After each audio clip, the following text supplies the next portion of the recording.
regarding the concept of control, and so saying that they're really into control, or this person is really into controlling things. What is control then? What is wanted even to be controlled? I've thought of this a long time. My thinking these days is that what some would like to see controlled is a minimum of unpredictability and a minimum of discomforts coming into one's life in general. So to see something controlled is perhaps a wish to have a minimum of discomfort and a maximum of predictability of any periods in which we would experience discomforts. Now, ordinarily, we might say, well, who would want discomfort as opposed to comfort? Who would want to do something, say, the hard way rather than the easier way? For instance, if you're going to mow your lawn, don't you want to mow it probably with a lawnmower and not a pair of tweezers? Unless there's a good reason to mow your lawn with tweezers or a pair of scissors, say. Maybe doing so builds patience, for instance. Or maybe sometimes the unpredictable that we so fear might be a better option down the line for life than what we had originally. Maybe our planning sometimes doesn't take all things into consideration, and plans gone awry, so to speak, can be a better life overall. And so the unpredictable bringing a change of plans that sometimes in the long run and short run possibly is better off for us and for others too. But we wouldn't know that unless we, quote, lost control. I think that is the essence then of what they call a silver lining. A silver lining being an upside to something we didn't plan on, perhaps didn't always want, and maybe couldn't control, as per plans going awry, so to speak. To joke here for a second. We, for instance, try often to control not having injuries if we were in a car accident. So we wear a seatbelt. But what happens if you didn't wear a seatbelt, got in a car accident, and had a massive set of injuries? Some might say, well, you failed to control your injuries.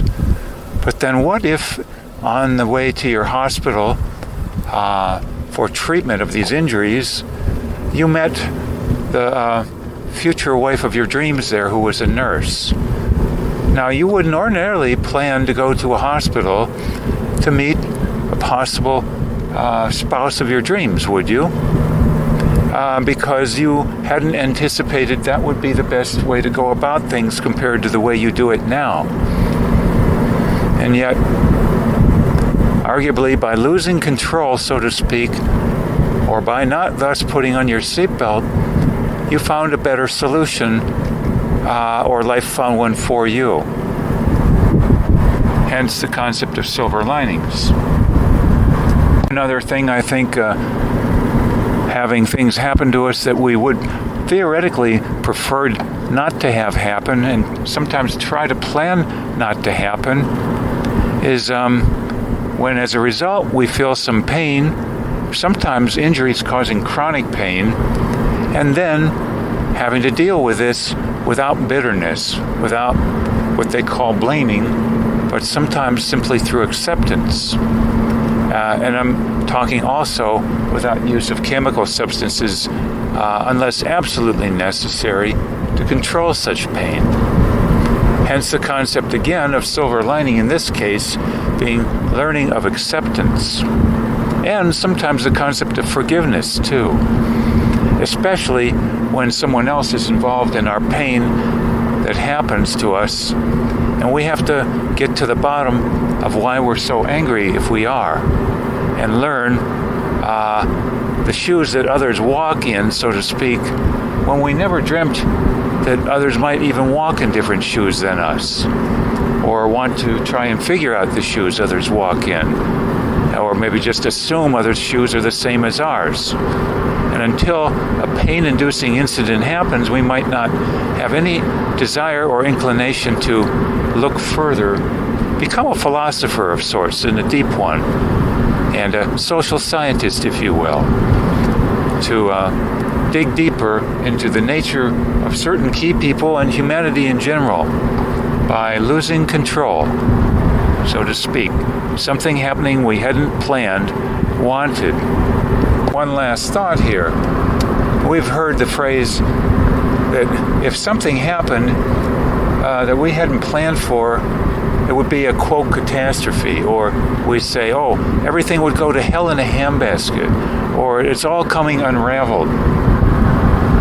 Maybe that word hell in itself is part of the problem, in that if we regard a change of plans, not planned for by ourselves, quote, not controlled by ourselves, a catastrophe on the order of burning in flames forever and ever and ever, well, then no wonder we would regard something not planned, a so-called accident, anything, quote, out of control, as going to hell in a handbasket in almost the literal sense. That it is something torturous and would last forever, by the way, and with no upsides as to learning anything and growing emotionally, even if, for instance, there is an upside of chronic pain now in our lives or such in some other direction. We tend to forget that pain can be much more endurable with a right mindset,